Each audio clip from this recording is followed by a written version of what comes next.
In section 3, we're going to talk about planning. Effective management really depends on how well things have been planned out, and a good plan is one where an organization can keep track of its functions without curbing flexibility and responsiveness. The plan should be able to respond to changes made both inside and outside an organization to ensure that all plans are sound and that all key players buy in. Successful firms often encourage a flow of feedback up and down the organization. Strategic planning is the responsibility of upper management, and it's the high-level long-term planning. And this establishes a vision for the company, defines long-term objectives and priorities, determines broad action steps, and allocates resources. Middle managers focus on tactical planning. This is more specific, shorter-term planning that applies strategic plans to specific functional areas. Operational planning is done primarily by first-line managers. Very specific short-term planning that applies tactical planning to daily, weekly, and monthly operations. Contingency plans are the responsibility of the senior management, but they also take inputs from other management levels. This is planning for unexpected events, usually a range of scenarios and assumptions that differ from the assumptions behind the core plans. Because planning for every potential problem is impossible, businesses tend to focus their contingency plan on issues that are most probable and most potentially harmful. One of the fundamental parts of the planning process is strategic planning, because all the other management decisions are based on this plan. The mission statement states the reasons for the existence of the organization. It is the definition of an organization's purpose, values, and core goals, which provides that framework for all other plans. SWOT analysis is a planning tool that helps management evaluate an organization in terms of internal strengths and weaknesses. So these arise from internal factors, and external opportunities and threats which arise from external factors.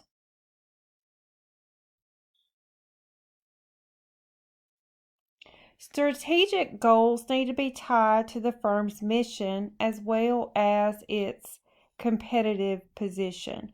These are benchmarks that managers can use to measure performance in each key area of the organization. These should be specific and measurable, tied to a frame, and realistic but challenging. The main objective of strategies is that they can deliver an advantage over competition. These are action plans that help the organization achieve its goals by forging the best fit between the firm and the environment. Implementing your strategies means carrying out core strategies, and it occurs through tactical planning. The implementation of strategies is carried out by middle-level managers for the most part. Evaluation is an important part of the planning cycle. The lessons learned in one planning cycle should be incorporated in the next planning cycle, making this a continual process, and it requires objective analysis. Section 4 is about fitting together the puzzle pieces. An organization chart is a visual representation of the company's formal structure. An organization chart helps employees understand how they fit into the broader structure. There are a number of ways to organize a company, but it's essential to select a structure that helps the company achieve the management's goals. The organization chart, which we talked about, shows the company's formal structure. Companies that have a centralized structure bestow the power to make decisions with only a few people at the top of the company. The right span of control will depend on the managers and their subordinates' abilities, the nature of their work, and many other factors. So this is the number of people a manager supervises. Departmentalization is the division of workers into logical groups.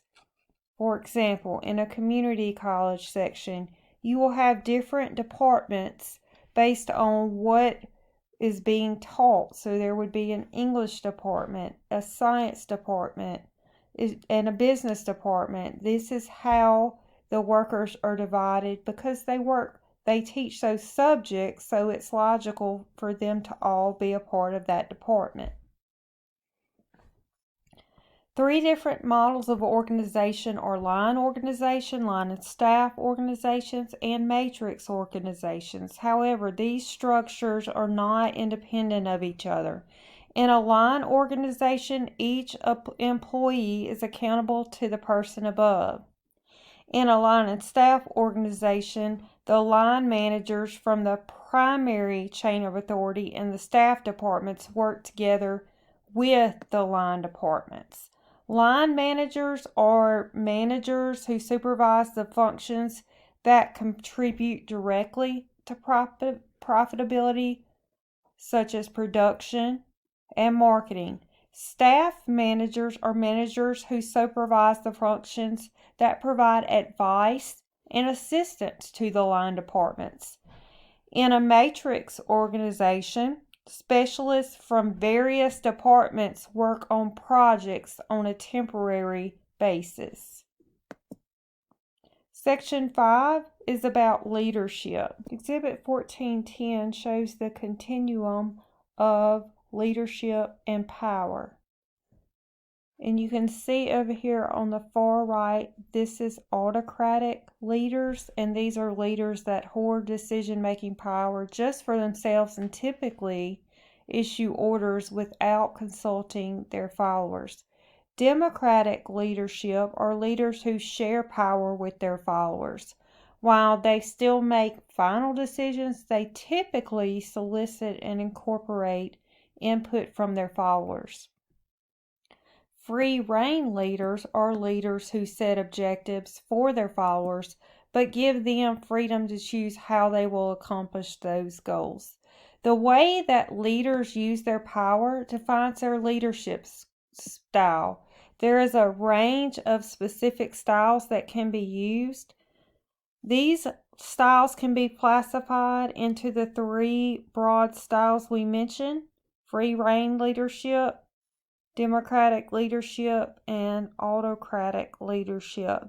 Most leaders use a combination of the 3 styles and consider their followers, the situation, their customers when making decisions in a specific situation. The democratic leadership style typically provides a balance of consistency and flexibility.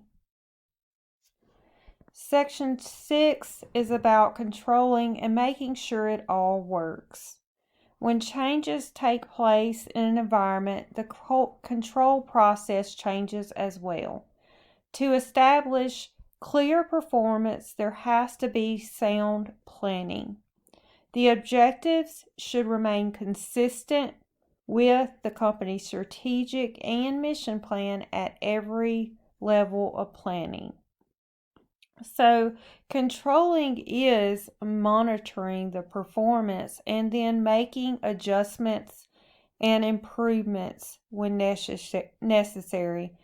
Measuring performance becomes a lot easier if management has a strong information tracking system in place. Regular communication with employees goes a long way ensuring that they remain focused on goals. So it's important to establish those clear performance standards, measure that performance against these standards, and then taking corrective action if necessary.